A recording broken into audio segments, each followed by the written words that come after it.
Hi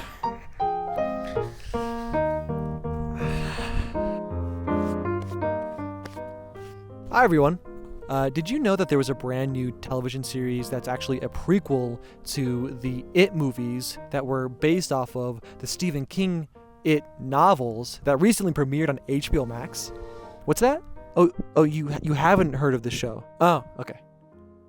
Oh, is it good? The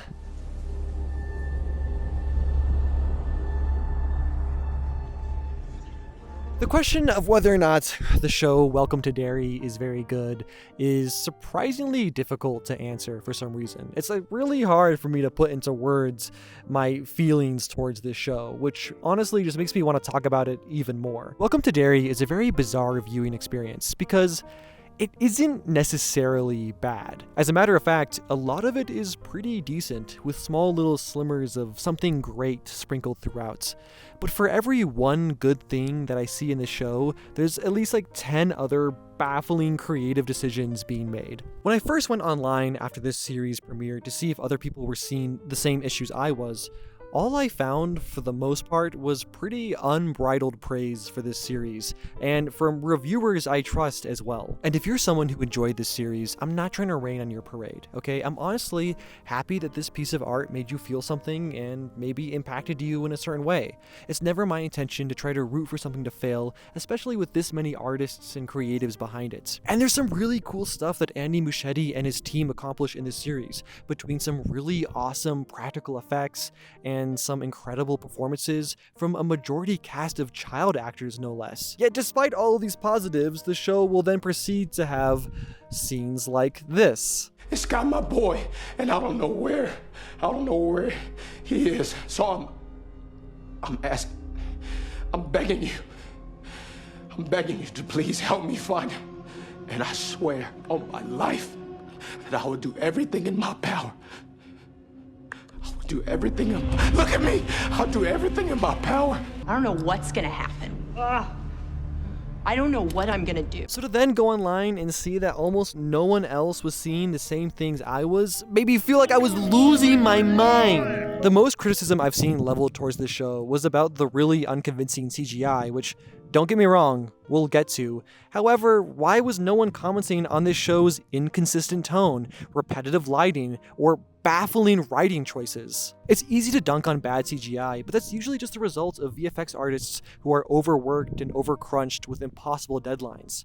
But the writing and dialogue, these are variables that you can very easily control and should be well thought out before you ever begin production. And keep in mind that this is a show whose lowest rated episode still has a higher IMDb score than Best Picture winners The Shape of Water, Moonlight, and Chicago.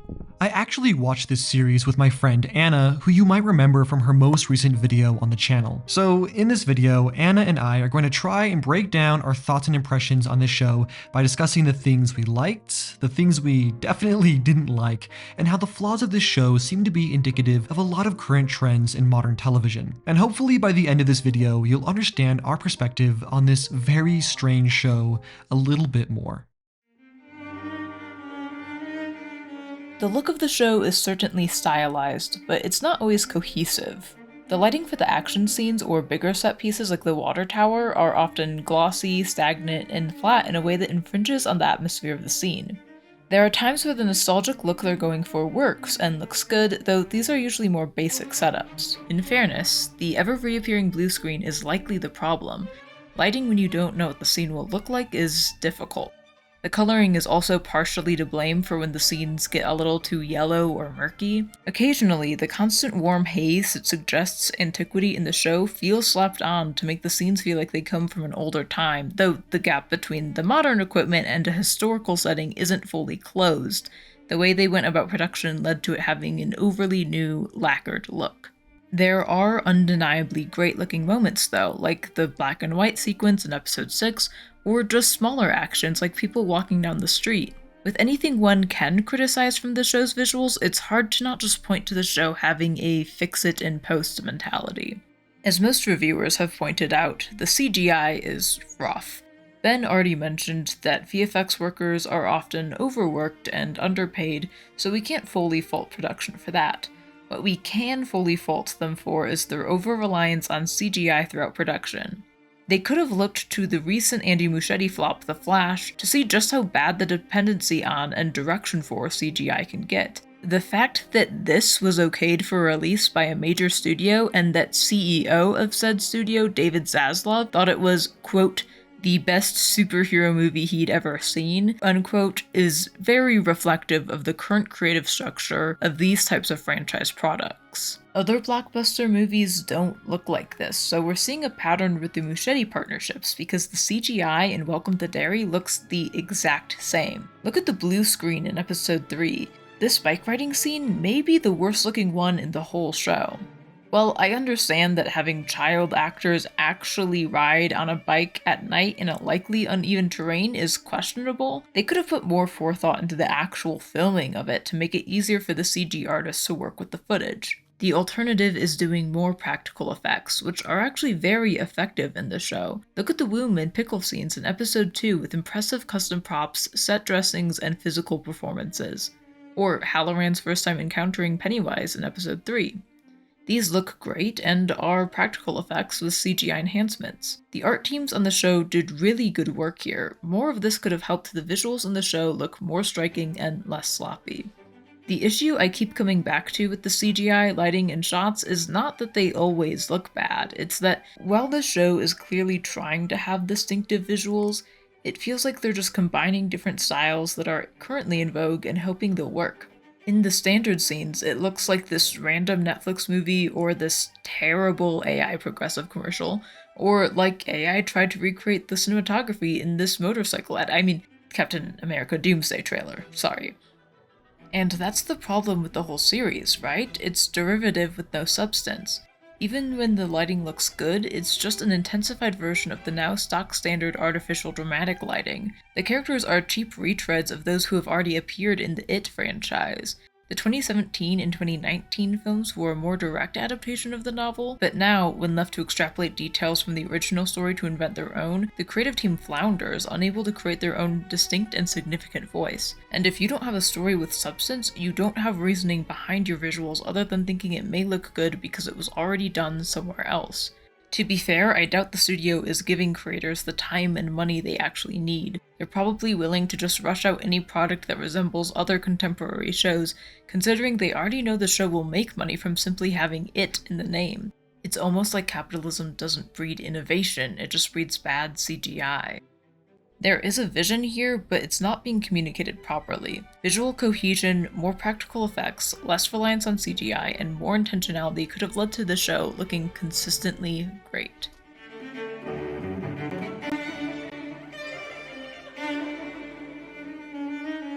To start with, we are not approaching the storytelling through the lens of whether it's a good adaptation of the original novel or not.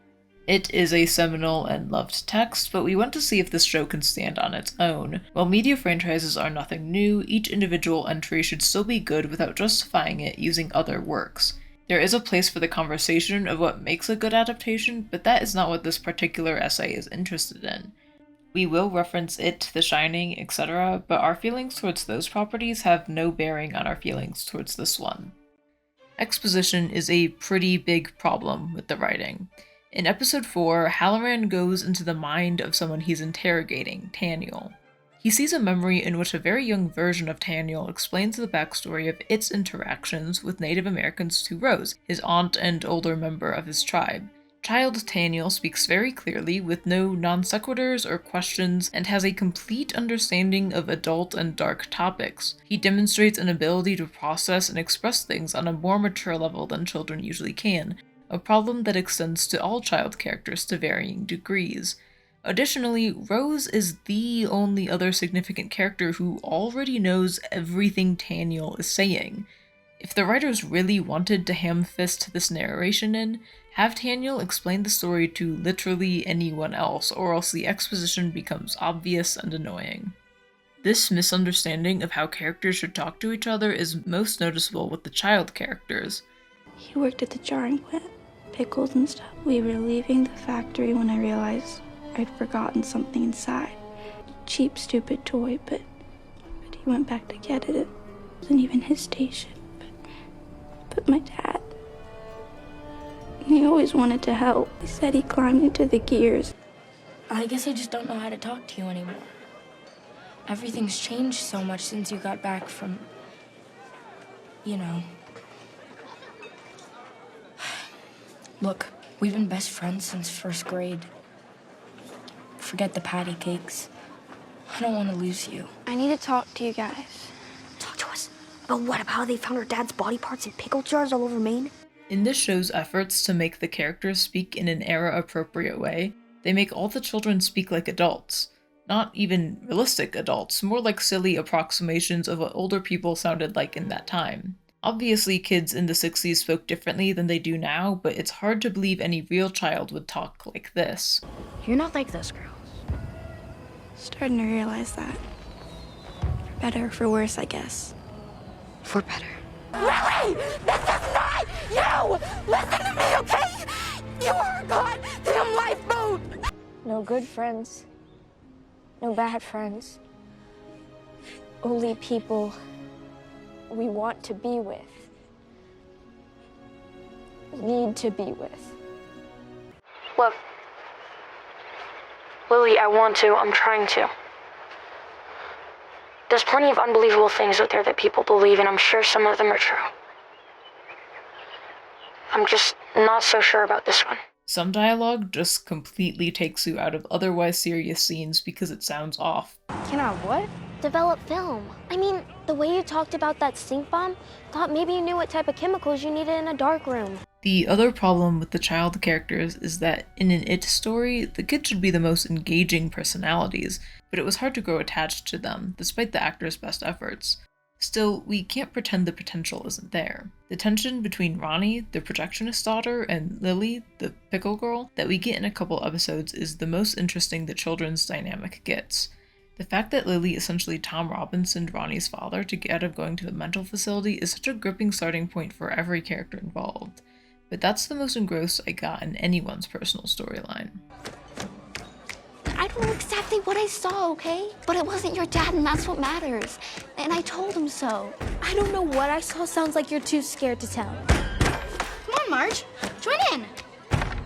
You don't tell them that too soon. They're gonna decide what happened that night and take my dad away. And if I do tell them, they'll think I'm crazy and take me away. You're the last person I need help from. You're lucky I don't whoop your ass for what you did to my dad. I just walk on out of here. Just go. I'll tell them, okay? What I really saw. Well, I'll do anything to make it right. The child characters are not as charming as needed for an It story. Marge and Rich both feel like annoying sidekicks, Will is fine, and Ronnie and Lily both have interesting character traits and flaws, but the show won't allow them to be genuinely complex, often backtracking when they do express those flaws or moments of weakness. Though the children aren't written well, making them split time with the adults did not work. As mentioned, Hank, Ronnie's father and their projectionist accused of murder, is involved in probably the most intriguing non-Pennywise storyline of the show. Despite being innocent, he can't reveal his alibi without implicating himself in a relationship with a married white woman, Ingrid Gray. Lily, a young white girl, accuses him of murder, a complicated decision since she was being threatened with institutionalization. This half-accusation is more than enough to convince people of his guilt. It's a good setup, but then the show doesn't do anything with it. It doesn't resolve him being in an interracial relationship with a woman who is literally the original Pennywise's daughter.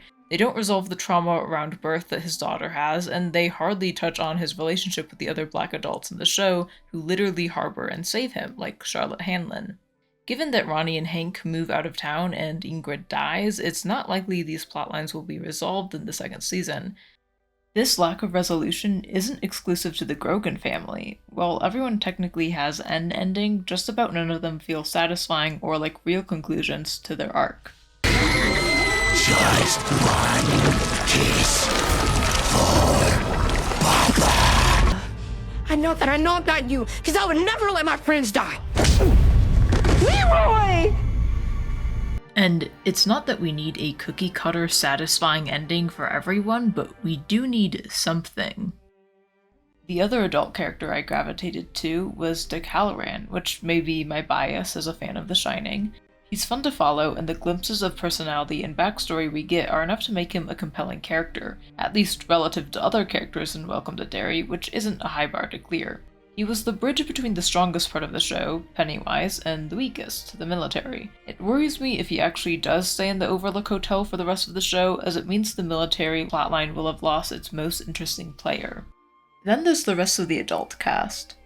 The actors do good work with what they're given, but they're not given a lot. Their characters are perfectly competent until the writers decide it's more dramatic for them to stand around doing nothing, like the parents in The Last Stand with the military and Pennywise. And it's not like the parents had to be there. None of these plots had to unfold in the way they did, not even if it's in the book. It's fiction, it's made by writers and directors and producers. They can make the characters do whatever they want. Yet the characters always just do whatever is most convenient for the plot, regardless of prior characterization.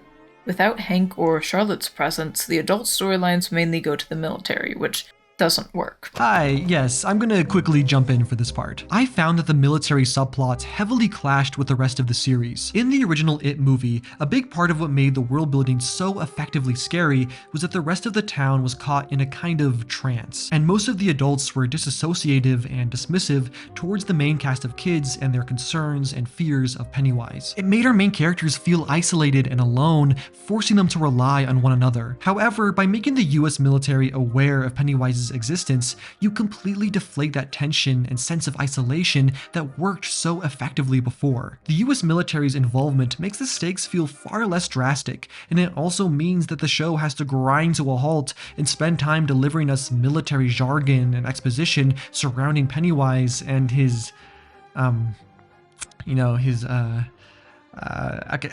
sorry, is that the Vine star Rudy Mancuso? Also, this seems like a good time to say that General Shaw's plan to release Pennywise is completely fucking ridiculous and so nonsensical that it defies belief. And before anyone comes here saying, "Oh, but Ben, that's the point. His plan is meant to not make sense. His judgment is being tainted by fear. That's why our heroes are trying to defeat him." No. I'm sorry, but no, this defense simply doesn't work when he is one of the main antagonistic forces of this entire season. General Shaw's plan, for those of you who forgot, was to melt and destroy one of the pillars confining Pennywise, which would thus unleash him upon the country, with the intention being to scare the entire country back into obedience? I mean, let's not take it from me, let's hear him try to explain this fucking crazy plan. Anti-nuke crazies. The women's movement, race riots. This country is slowly fracturing into 1,000 jagged, ill-fitting pieces. I am only trying to prevent another civil war. Americans have stopped hearing one another. They only want to fight over who gets which piece of the damn pie, while the rest of the world eats us alive. And the one thing that makes people really listen is fear. Listen? Oh, you mean obey? I mean a nation of laws requires a system where people actually follow them. Anything else is anarchy. You know that, Major. You never play in the cage. You were always playing the freedom to release it in your own fucking backyard. Look at this town. What happened last night? Horrific. But guess what? The streets are calm today. No rioting, no looting, no unrest. The fear. It settles on every living person it touches like a fog, like a goddamn anesthetic. So you want to make America Derry? At what cost? How many dead fucking kids along the way? Fewer than die in car accidents every single year. We're soldiers, Major. We accept collateral damage. First of all, Pennywise is an inherently chaotic creature, exhibiting no allegiance or reasoning in any of his actions beyond the inherent need to feed. And keep in mind that General Shaw knows this by this point. He knows that without the pillars, there really isn't any way of reining in this monster. Also, if his main concern is that the United States is slowly slipping into chaos and anarchy, wouldn't unleashing a monster that presents people with their worst fears only make that worse? How is a population being terrorized by visions of their own worst nightmares going to somehow solve the quote-unquote problem of women's movements or race riots. I understand the real world parallels they are trying to draw here with the US government's war on crime and their attempts to kneecap social movements like women's suffrage or the civil rights movement. However, it's so sloppily done that it just makes our antagonist look like a moron. Being immoral does not inherently necessitate being illogical. I think it would make a lot more sense if the general's plan was to not destroy the pillars, but rather move them in a way that strategically trapped people with Pennywise. That would make the concept of weaponizing Pennywise far more believable, while also playing into the themes of the US government ruling by fear. Imagine a scene in which General Shaw uses the pillars to herd Pennywise into one area, thus unleashing him on an isolated town or community. But no, we have him instead choosing to release an eldritch horror he knows nothing about upon the entire country, and absolutely nothing about his character or his backstory justifies this decision or rationalizes any of this. I'm not saying characters in media always need to be rational or reasonable, and the US government is definitely not above wielding power they can't comprehend. However, you'd think they'd at least tie this to something with his character, or maybe build towards it through the flashbacks, but nothing they've shown us has led us to believe this makes sense within the realms of his character. One scene that blends many of the storylines, including the military, the children, Hank Grogan, and Pennywise, manifests in a racist gang burning down the Black Airman's building, aka the Black Spot. This comes from the book and actually has great bones. The standoff is very tense, and the fire is, to me, an even more horrific action than most of the things Pennywise does. Then the fire sequence starts in earnest. The main problem is that the sequence takes viewers out of the story. Suspension of disbelief is an important trait for horror watchers to have, but it's the show's responsibility to make sure it's not broken. Other than a couple coughs, smoke inhalation is a non-factor in these scenes. Literally everything around them is on fire, eating up the oxygen close enough to burn, and they are breathing in large quantities of smoke. Yet they can move around, think, and speak perfectly fine. The scene culminates in this rich Marge love confession because I guess the writers think tween romance is intrinsic to it, and again, proximity to fire and smoke inhalation doesn't impact their conversation in a meaningful way. It takes all the tension out of the scene. Rich does end up dying, so there is at least a reason for them being in the fire, but the scene doesn't have the emotional effect that killing one of the main characters should have. It's important in a scene like this that the audience be invested. They should care if the characters make it out or not, but if the scene is illogical and rooted in poorly fleshed out characters, it doesn't leave a significant impression. It's a great sampling of the show. Really interesting themes and story beats that are overshadowed by immersion-breaking writing, nonsense logic, and bland characters. Overall, the dialogue is clunky and on the nose. Most characters aren't impactful enough to the plot to justify their place in the story, which could be solved by making them more believable and better developed. The tension and scares are often not immersive, as the momentum and sense of stakes are lacking. It reads to me like Jason Fox, the Machete siblings, and the creative team as a whole were very invested in Pennywise, and not as much in any of the human characters, which is unfortunate given that the entire It franchise is predicated on the characters' interpersonal relationships and emotional responses to Pennywise.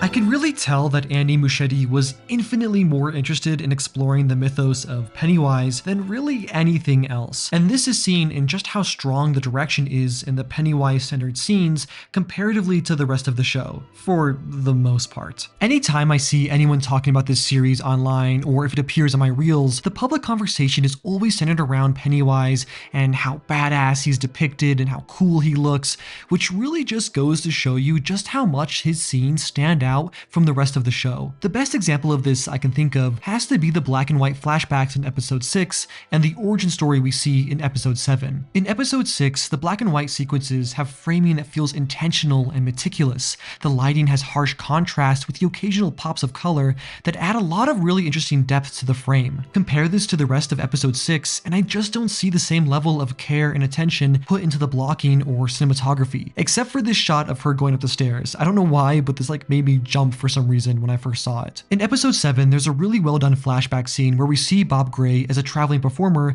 with his daughter. The production design in this segment makes the world feel lived in and tangible, and it effectively develops the backstory of Pennywise's human alias. Also, Bill Skarsgård is incredible as the Pennywise monster, and I'm convinced that his performance alone is what draws in most of the audience of this show, but the accent he puts on for the Bob Gray character is just like totally ridiculous. You'll wager now, would you? No more hanging about with the card sharps. The moment that Bob Gray is approached by Pennywise is one of my favorites in the entire series. His childlike form is underlit in a way that makes his face haunting and uncanny, and the minimalist dialogue is far more effective than the continuously quip-filled exposition we've become accustomed to. I also really love the decision to cut away as he's led into the woods, as the implication of the violence and what happens to Bob Gray is far more terrifying than anything else they could have shown visually on screen. When talking about the stuff we liked in this show, there's also the previously mentioned scenes with practical effects, like the scene of the shelves slowly caving in Brainbridge at the grocery store, or the incredible handmade puppeted mother who tries to attack Ronnie. I mention these things because I really want to make it clear we aren't trying to just blindly hate on this show. I've said this before on my channel, but shows of this scale require a massive cast and crew, and the scenes I've mentioned do a really great job at highlighting their talent and creative instincts. However, I found that they were far and few between, and in a series of this scale with this much money and manpower behind it, there is really no excuse to deliver something with such confused and mostly uncompelling direction, which leads me to my final point.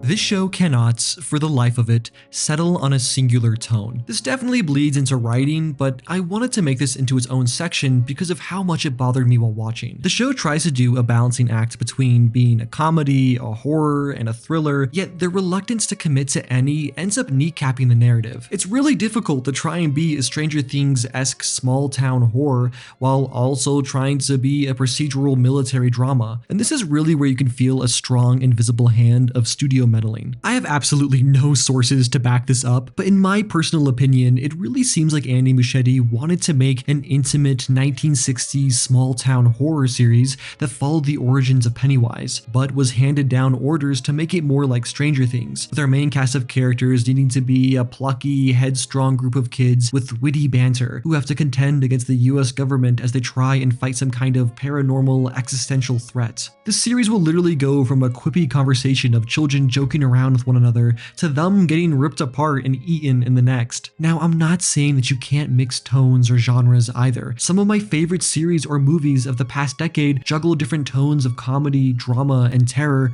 quite well. However, these things should be able to stand on their own and or complement each other. It's so jarring to go from a moment that is meant to highlight racial discrimination in the 60s to a group of kids doing a silly, wacky seance in a cemetery. One second they're getting chased by Goosebumps ghosts, and the next they're getting eaten alive by human bat hybrids. One moment a loving father is being lured into the woods by an ancient horror that intends to wear his skin like a meat puppet, and the next we're doing a power of friendship ending. It's a shame that the narrative could never settle on a singular approach because I think they have the ingredients of a very compelling series. A story that grapples with the 1960s racial injustice, explored with the idea of a monster that utilizes fear to hunt its prey. The storytelling potential there is limitless, yet this studio instead wanted to make something that everyone could enjoy. So now we have to deal with a series that shows Klan members burning and lynching a black community for nothing more than shock value, with no real emotional through line or anything meaningful to say about its very poignant themes. By the end of the show, a lot of our adult characters seem entirely unmoved or unbothered by the events of the series. At least in the kids subplot, their friend Rich dying had a lot of emotional weight and impact. This is a series with a lot to say about race relations in the 60s or the way in which we live our lives ruled by fear, yet they just don't have the tools to expand on these themes in a meaningful way, which really sucks because I can see some amazing artistry on display here. Again, I know I've said this like 5 times, but there are so many talented artists attached to this production who deliver amazing performances and special effects, but they're all trapped within a show that has no idea what it wants to be.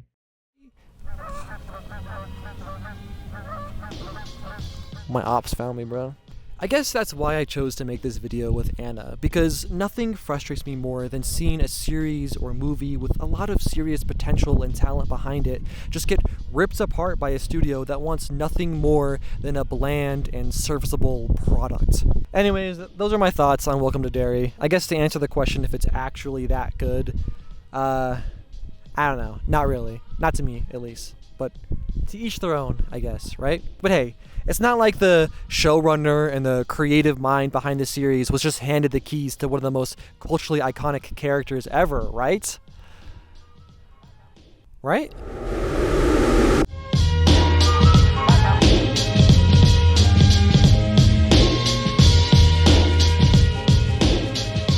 Alright, bruh. I'm leaving, bruh. Damn. Muddy as hell. Shout out Noah Tucker, he's behind the camera right now. You can find his channel if you go to my channel page and scroll down to the little tab that says Friends of the channel. Noah Boat Productions, he makes some really cool stuff. Hire him for your videography. Yeah, that's all I really got to say.